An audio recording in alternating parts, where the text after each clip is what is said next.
and welcome to my channel. Today we will learn English idioms. So friends, idioms को मुहावरे भी कहते हैं and idioms के ऊपर मैं ऑलरेडी एक वीडियो बना चुकी हूँ, तो आप जाकर के प्लीज़ वो वीडियो देख लीजिएगा. बट idiom से रिलेटेड जो मैंने वीडियो बनाया था पहले, वो थोड़े एडवांस्ड idioms थे एंड आज जो idioms हम सीखने वाले हैं उन्हें हम अपने डेली कॉन्वर्जेशन में भी यूज कर सकते हैं. So let's get started. And the first idiom is a piece of cake. It means something that is very easy. अब इसी से रिलेटेड एक सेंटेंस देख लेते हैं. The exam was a piece of cake. It means परीक्षा तो बहुत ही आसान थी.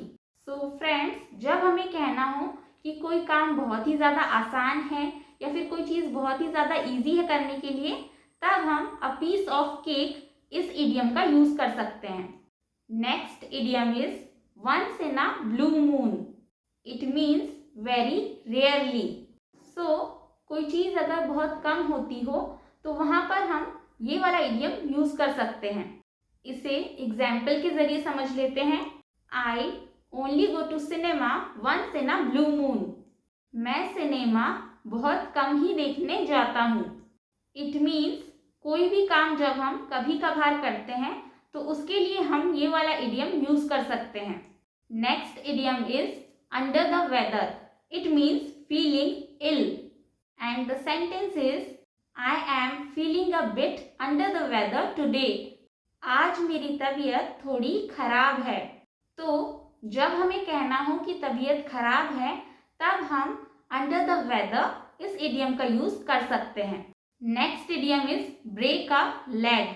It means good luck. So जब हमें किसी को गुड लक विश करना हो, बेस्ट विशेस देनी हो, तब हम ब्रेक अ लेग इडियम का यूज कर सकते हैं. Let's understand it through example. Break a leg in your performance tonight. It means आज रात अपने परफॉर्मेंस से धूम मचा दो. Let's understand the next idiom. To cost an arm and a leg. It means to be very expensive. कोई भी चीज़ अगर बहुत ज़्यादा महंगी है और उसके बारे में अगर हमें बात करना है, तब हम इस इडियम का यूज़ करते हैं. Let's see the example. The new car must have cost an arm and a leg. अब इसका हिंदी मीनिंग होगा नई कार की कीमत बहुत ज़्यादा होगी. So friends, ये जो इडियम्स होते हैं ना, ये बस सेंटेंसेस को एक डिफरेंट वे में कहने का तरीका होता है. एंड इस तरीके के इडियम्स अगर हम अपने कॉन्वर्जेशंस में यूज करेंगे तो हमारा इंग्लिश काफ़ी एडवांस्ड हो जाता है. जैसे कि नॉर्मली ये कहने से अच्छा that I am feeling ill, इसके जगह हम ये कह सकते हैं I am feeling under the weather. So ये थोड़ा सा एडवांस तरीका हो जाएगा नॉर्मली एक सेंटेंस कहने का. Now friends, let's understand the next sentence. To be in hot water. It means to be in trouble. इसका एग्जाम्पल देख लेते हैं. He was in hot water after forgetting to send the client an update. Client को update भेजना भूल जाने के बाद वह मुश्किल में पड़ गया. So इसका हिंदी मीनिंग हमने अच्छे से समझ लिया है. So I hope ये इडियम आपको अच्छे से समझ में आ गया होगा. And the next idiom is to see eye to eye. It means to agree with someone. So friends, अगर हम किसी से सहमत होते हैं तब हम इस तरीके के सेंटेंस का यूज कर सकते हैं. Let's understand it through example. They don't always see eye to eye, but they respect each other. It means वे हमेशा एक दूसरे से सहमत नहीं होते, लेकिन वे एक दूसरे का सम्मान करते हैं. Next idiom is bite the bullet. It means to do something difficult or unpleasant that you have been avoiding. Let's see the example.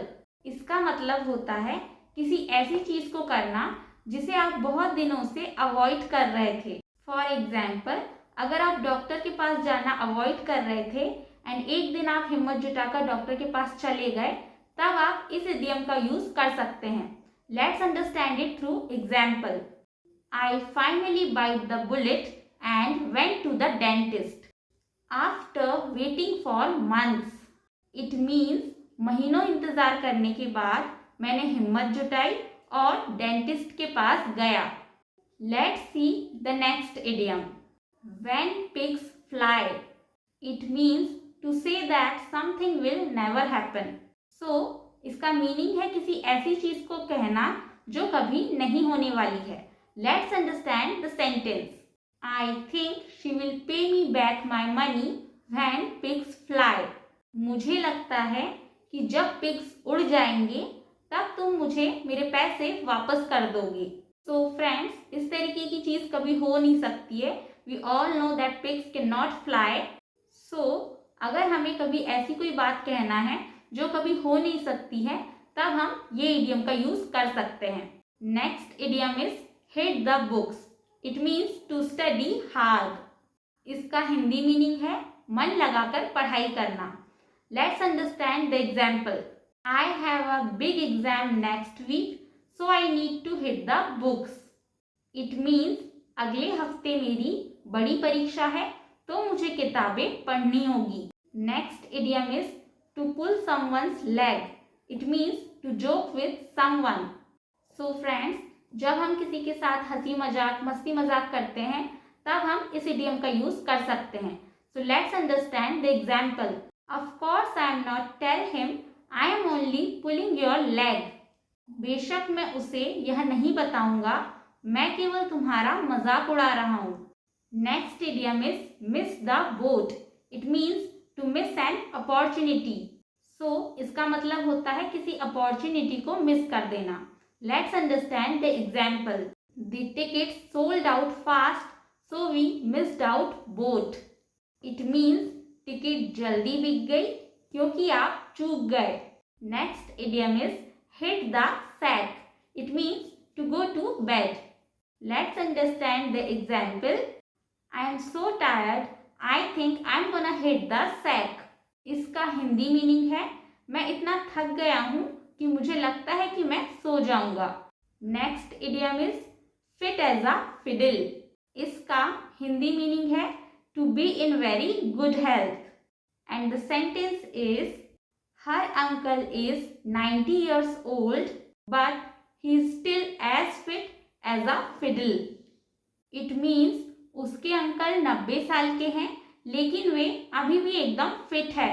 सो किसी के हेल्थ को अप्रिशिएट करने के लिए या किसी के हेल्थ की तारीफ करने के लिए हम इस इडियम का यूज कर सकते हैं। So friends, these were 15 English idioms जिनका यूज करके हम अपने इंग्लिश को काफ़ी एडवांस्ड कर सकते हैं एंड इम्प्रूव कर सकते हैं। So friends, I hope you all found this video useful. So please don't forget to like, share and subscribe to my channel, and thank you so much for watching the video.